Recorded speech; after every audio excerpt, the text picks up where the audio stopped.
할머니, 잘 주무셨나요? 혈압약 드실 시간이에요. 혼자 계신 엄마가 걱정되는 마음에 아들, 딸이 보내준 선물이라는데요. 톡순이 덕분에 오늘도 약 먹는 시간을 잊지 않았습니다.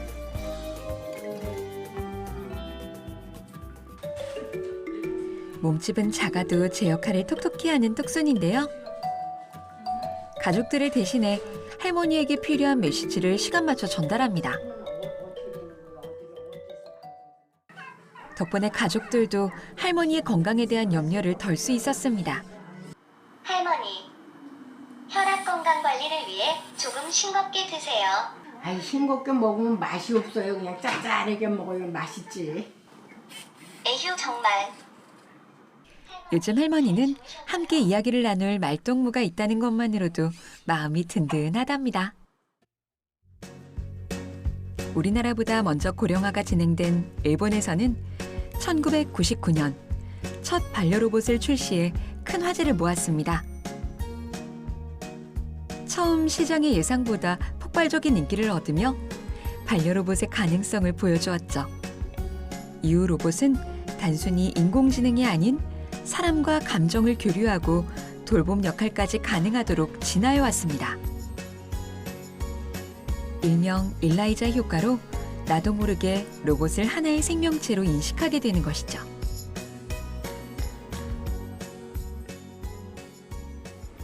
그럼 톡순이를 개발한 기업은 어떤 곳일까요?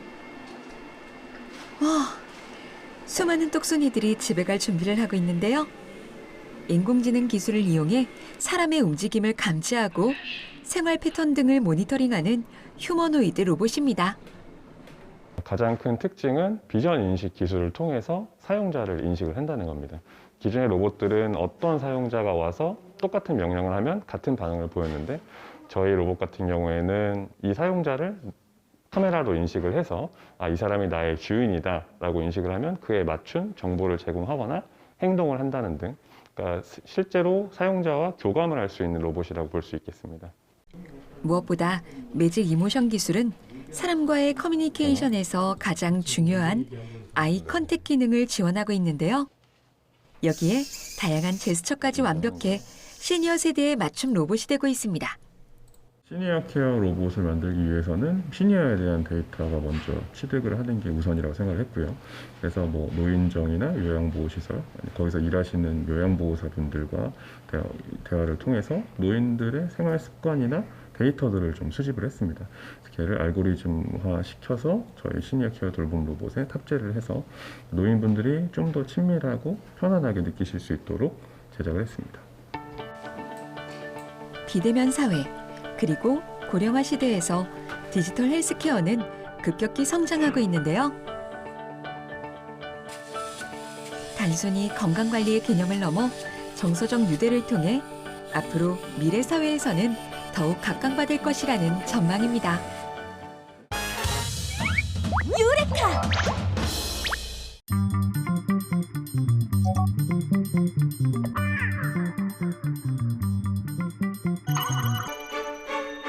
오늘 들려드릴 이야기의 주인공은 컴퓨터의 황제라 불리는 빌 게이츠예요. 전 세계 인구의 90% 이상이 사용하고 있는 윈도우즈를 개발한 빌 게이츠는 어려서부터 도전 정신이 강한 아이로 유명했는데요. 그러던 어느 날 그의 도전 욕구를 더 높여줄 운명을 만나게 됐죠. 바로 컴퓨터였어요. 컴퓨터에 푹 빠진 그는 작은 게임을 만들어 보는 것을 시작으로 프로그래밍에 대한 꿈을 키워나갔어요. 시간이 흘러 대학생이 된 그는 세계 모든 책상에 컴퓨터를 놓으면 어떨까? 라는 생각을 떠올리게 되죠. 그 후 빌 게이츠는 대학교를 과감히 그만두며 컴퓨터 회사를 설립했어요. 그 결과 윈도우즈와 인터넷을 개발해 어디서나 컴퓨터를 이용할 수 있도록 도움을 주고 있죠. 이와 같은 그의 성공 비결은 바로 도전의식. 실제로 빌 게이츠는 성공한 이후에도 도전을 멈추지 않았는데요. 자선재단을 만들어 전 세계 각종 바이러스나 전염병 백신 개발에 도전하는 것은 물론 최근 온실가스 배출을 줄일 수 있는 구체적인 계획을 발표하며 분야를 가리지 않고 무한도전 중이라는 사실. 이렇게 매 순간 도전의식을 잃지 않았던 덕분에 존경받는 사람이 될 수 있었답니다. 유레카!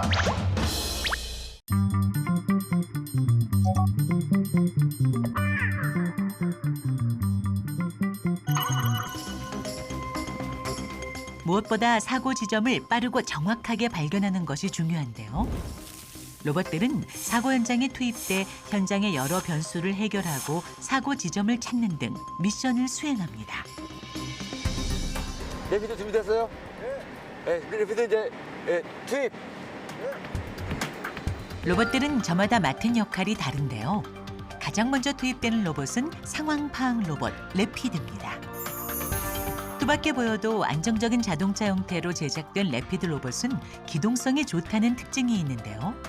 경사가 있는 험준한 지역에서도 고속으로 이동이 가능해 신속하게 상황 파악이 가능합니다. 흔들림을 잡아주는 짐벌 카메라가 현장 상황을 그대로 촬영해 제어 차량으로 전송하는데요. 레피드 상황 파악 됐습니까? 네, 앞쪽에 장애물이 가로막혀 있습니다. 시설 붕괴나 장애물로 인해 더 이상 현장 진입이 불가능할 경우 다음 로봇 투입. 암스트롱 준비됐습니까? 자, 암스트롱 출동. 다음 타자로 현장에 투입된 암스트롱 로봇. 그 이름처럼 강력한 두 팔의 힘으로 현장의 장애물을 제거할 수 있는데요. 약 200kg을 들어올릴 수 있는 양팔로 장애물을 옮기는 것이 주 업무지만 현장의 샘플을 채취하거나 여러 가지 부가 기능이 가능하도록 삽과 곡괭이 같은 도구도 장착할 수 있는데요. 특히 원자력 시설에서 핵물질은 주로 드럼통에 옮겨져 보관되는데 사람에겐 어렵고 위험한 일이어도 암스트롱 로봇은 척척 해결합니다.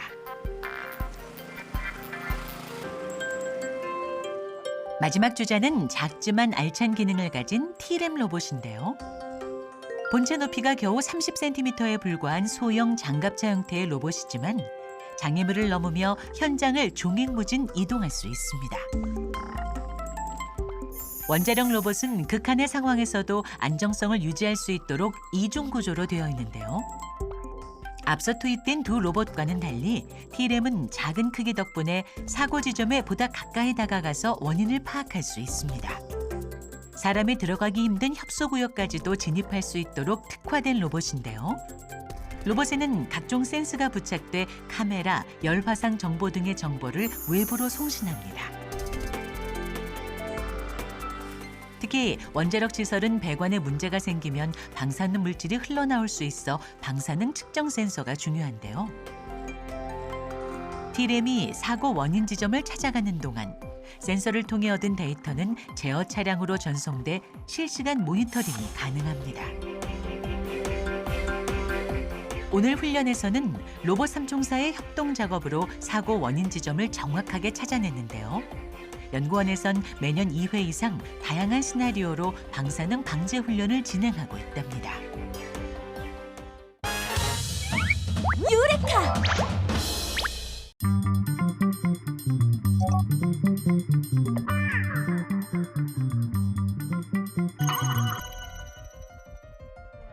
(2020년 4월) 우리나라 연예인 100명이 피해자로 추정된 사건이 수사망에 포착됐습니다. 딥페이크 음란물을 조직적으로 제작, 유포한 이들의 정황이 디지털 성범죄 수사팀에게 발견된 건데요. 해외에 서버를 둔 사이트를 통해 약 2년간 음란물 3,000여 개가 배포됐고 이 중 한국 연예인 100명의 얼굴을 합성한 딥페이크 음란물이 상당수를 차지하고 있다는 사실이 밝혀졌습니다. 음란물의 형태는 매우 자연스럽게 얼굴이 합성되어 실제 대중들에게 잘 알려진 스타들이라는 착각이 들 정도로 정교합니다. 한 통계에 의하면 세계 딥페이크 콘텐츠 중 96%가 성인 음란물이며 이 중 40%가 미국 연예인, 25%가 한국 연예인을 대상으로 하고 있다는 결과가 나타났습니다. 대부분이 여성 연예인으로 딥페이크 범죄는 2020년 기준 전년도에 비해 무려 80% 이상 증가했으며 문제는 그 추세가 더 가속화되고 있다는 겁니다. 일반인들이 연예인들을 이제 접할 기회가 쉽지가 않으니까 훔쳐보기 욕구를 이제 잘못된 방법으로 이제 충족하고자 하는 그런 시도에서 이제 이런 딥페이크 문제들이 생기게 된 거죠. 2020년 초에 글로벌 허위 음란물 조직이 국내 연예인 100여 명의 얼굴을 합성한 딥페이크 영상물을 만들어서 큰 무리를 빚은 적이 있습니다. 우리나라 연예인들, 아이돌들 100여 분이 이 영상물의 피해자가 되었는데요. 사실 이 사건을 계기로 국회에서 논의를 빨리 전개해서 딥페이크를 처벌하는 성폭력 범죄 처벌법을 개정하게 된 것입니다. 딥페이크 음란물을 제작하고 유포하는 일은 분명한 범죄입니다. 누군가의 얼굴을 도용해 음란한 영상에 활용하며 상업적인 이익을 얻는 자, 유포된 음란물을 공유하며 대상자의 명예를 훼손하는 자, 모두 범죄를 저지르고 있다는 것을 인식할 필요가 있죠. 우리나라는 타인의 사진을 합성해서 허위 음란물을 제작할 경우 성폭력 범죄 처벌 등에 관한 특례법 개정안에 따라 5년 이하의 징역 또는 5천만 원 이하의 벌금에 처합니다. 또한 영리 목적으로 이를 행하였다면 7년 이하 징역으로 가중처벌합니다.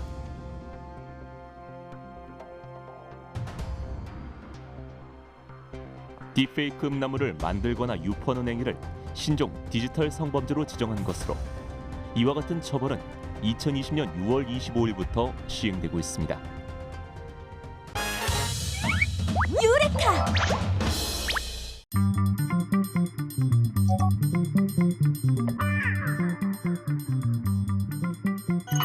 아저씨, 폰 좀 내놔봐. 제 폰이요? 왜요? 난 유전이라서 폰이 없거든. 그러니까 아저씨 폰을 그럼 해야지. 자, 지금부터 이거를 10번 터뜨려서 몇 번이나 액정으로 떨어지는지 확인해볼 거야. 아이, 내 폰. 괜찮아. 아저씨가 걱정할까봐 내가 이렇게 배트까지 깔아놨잖아. 그럼 시작할게. 아니, 이렇게 폰을 보고 있다가 내가 떨어뜨리면 첫 시작부터 액정면으로 딱! 나는 운이 없어. 또 액정으로 떨어지잖아. 운이 아니라니까. 자, 두 번째 시도. 또 이렇게 폰을 보다가 나의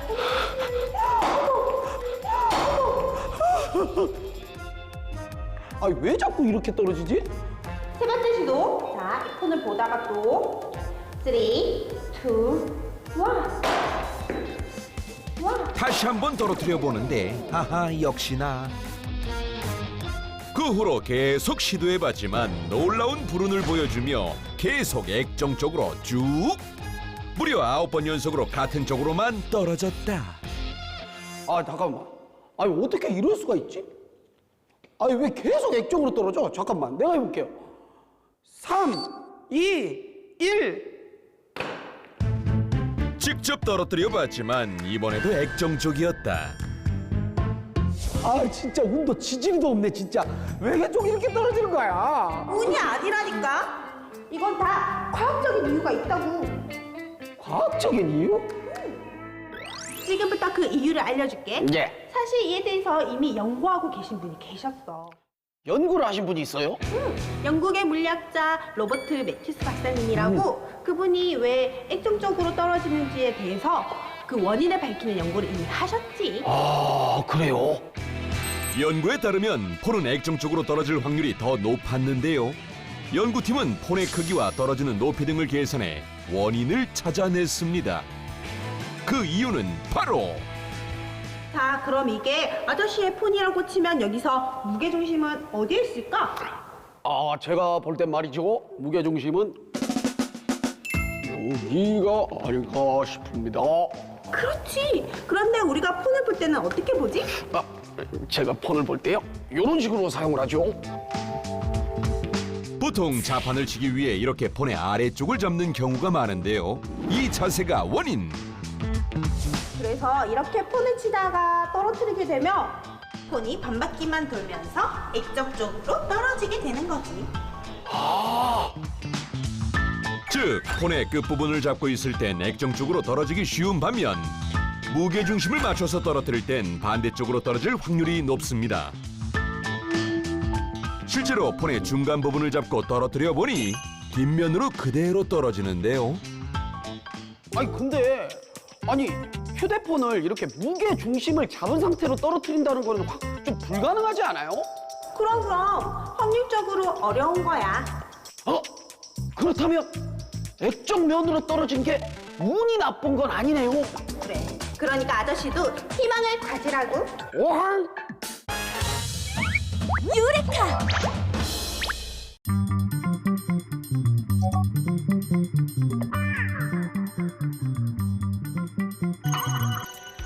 딥페이크의 순기능을 꼽는다면 교육 분야를 들 수 있습니다. 교육 콘텐츠를 제작하는 데 있어 딥페이크로 구현한 AI 선생님은 어떠한 글과 그림보다 효과적인 수업을 제공할 수 있죠. 영상 속에 등장하는 인물은 실제 모습을 촬영한 여러 데이터로 만든 AI 캐릭터인데요. 목소리 또한 합성으로 구현한 겁니다. Hey, I am Sam Hamilton. It was very hot today. 텍스트를 입력하면 실제 인물이 말하듯 자연스럽게 나오는 표정과 목소리. I am so sorry to hear that. I can ask William and Bentley to make you feel better. 실시간 대화까지 가능한데요. 바로 대화형 AI입니다. 딥러닝 음성 학습 기술의 가장 큰 장점은요. 일단 그 사람의 원래 사람의 억양과 말하는 스타일까지도 거의 그대로 복제가 가능하기 때문에 정말 많은 분야에 적용이 될 수 있다고 생각하고요. 특히 요즘의 비대면 시대에 더 각광받는 기술이라고 생각합니다. 예를 들어서 뭐 1:1 상담이라든지 교육, 그다음에 라이브 방송, 커머스 이런 것에도 다 전반적으로 적용이 될 수 있고요. 특히 요즘에 이 기술을 활용해서 은행이나 매점 같은 데 키오스크에도 도입이 되고 있는 기술입니다. 최근 무인 키오스크, 금융앱 가상 설명서 등 AI 아나운서 활용 범위는 점차 늘고 있는 추세입니다. 실제와 비슷한 영상을 제작하는 기업의 입장에서 가짜 뉴스 등 기술 악용에 대한 감시를 놓치지 않고 있습니다. 최근 서울대학교와 딥페이크 영상 탐지 대회를 개최하며 인식 제고에 나섰고 과학기술정보통신부와 함께 딥페이크 탐지 기술 개발을 이어가고 있습니다. 이상입니다. 딥러닝 음성 합성 기술은 영상 부문과 함께 주목받고 있는 분야입니다. 특히 AI 아나운서는 실제 뉴스를 진행하듯 행동과 표정, 그리고 발음까지 자연스럽게 구현이 가능한데요. 텍스트만 입력하면 짧은 시간 내 제작이 가능하기 때문에 촬영과 편집에 소요되는 시간과 비용 등을 절감할 수 있다고 합니다. 요즘 같은 비대면 시대 효과적으로 활용할 수도 있죠. 그렇다면 AI 아나운서와 실제 아나운서, 과연 어떤 차이가 있을지 확인해 볼까요? 일본 정부는 올림픽 분위기를 만들기 위해 감염자 수를 최대한 줄이려 고심하고 있지만 쉽지는 않은 상황입니다. 코로나와 올림픽 어떻게 될지 도쿄 특파원 연결해서 자세히 들어보겠습니다. 딥페이크는 단순히 얼굴만 합성하는 기술이 아닙니다. 교육, 영화, 방송 등 다양한 분야에 접목될 수 있는 딥러닝 알고리즘은 영상과 음성을 합성하고 그 감쪽 같은 결과물을 통해 새로운 미래를 열고 있는데요. 관련 기술을 고도화하는 작업, 그 노력들이 지금처럼 이어진다면 딥페이크의 순기능을 우리 생활 속에서 곧 체감할 수 있게 되겠죠. 유레카!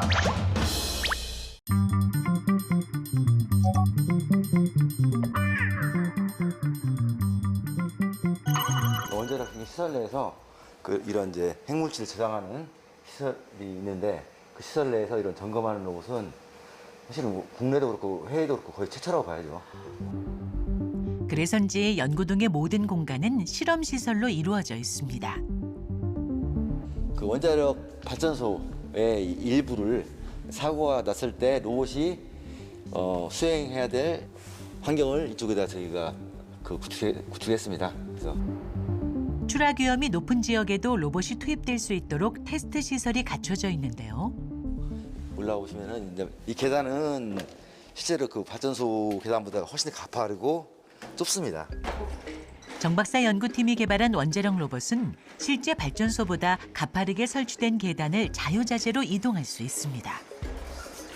로봇이 계단을 오르내릴 수 있다는 건 시설 내부를 탐사하거나 점검하는 데 유용한데요.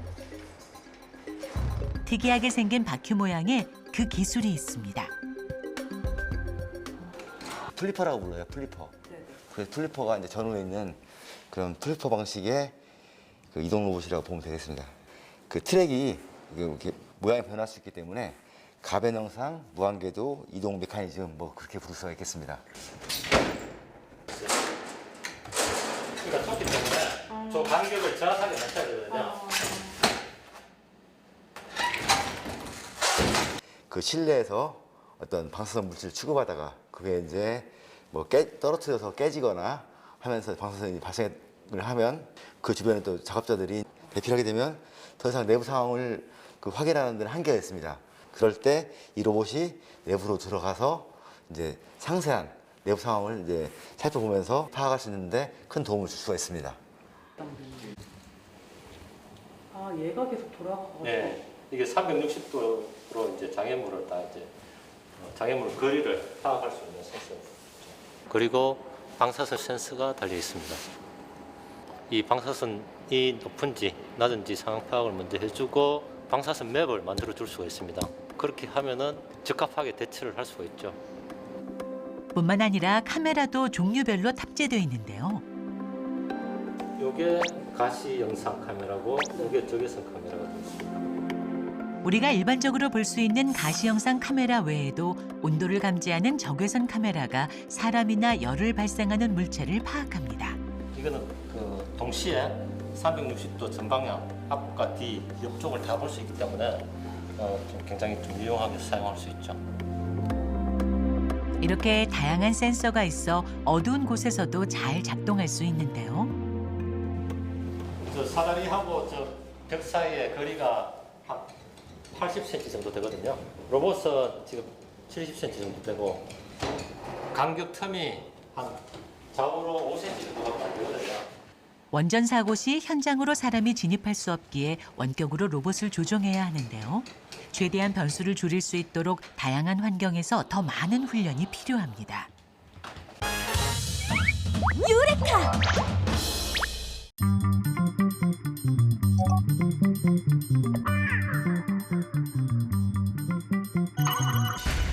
(1961년) 호주 퀸즐랜드 대학의 한 물리학과 연구실.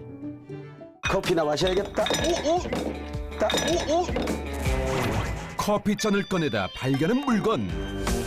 검은색 물체가 담긴 깔때기와 비커였는데. 아, 희한하네. 이게 뭐지? 저기요. 뭐 좀 물어볼게. 이거 뭐예요? 아, 이거요? 이건 말이죠. 여기 뭐 있어요? 때는 1927년. 당시 퀸즐랜드 대학의 물리학 교수였던 토마스 파넬 교수는 수업을 진행하고 있었다. 자, 이 물질은 고체, 액체, 기체 중에 과연 무엇일까요? 그것은 일명 피치라는 물질로 아스팔트에 사용되는 석유 부산물 중 하나였는데 충격을 가하면 부서지는 특징을 가져 고체로 여겨지던 물질이었다. 짜잔! 보이죠? 이 깔때기 안에다가 피치를 넣어놨어요.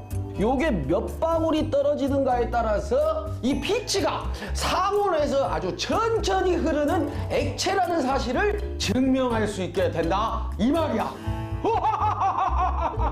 방법은 간단했다. 바닥이 막힌 깔때기에 녹인 피치를 붓고 굳을 때까지 기다린 뒤 깔때기 아래를 열어 굳은 피치의 방울이 떨어질 때까지 관찰하는 것이었다. 하지만 문제는 바로 피치가 너무 느린 속도로 떨어진다는 거. 사실 토마스 파넬 교수는 본격적인 실험 전 깔때기 속에 피치를 굳히는 데만 3년을 소모했고 1930년 10월이 돼서야 겨우 피치 낙하 실험을 시작할 수 있었다. 하지만 애석하게도 무려 8년이라는 시간 동안 피치는 단 한 방울도 떨어지지 않았는데 그러던 1938년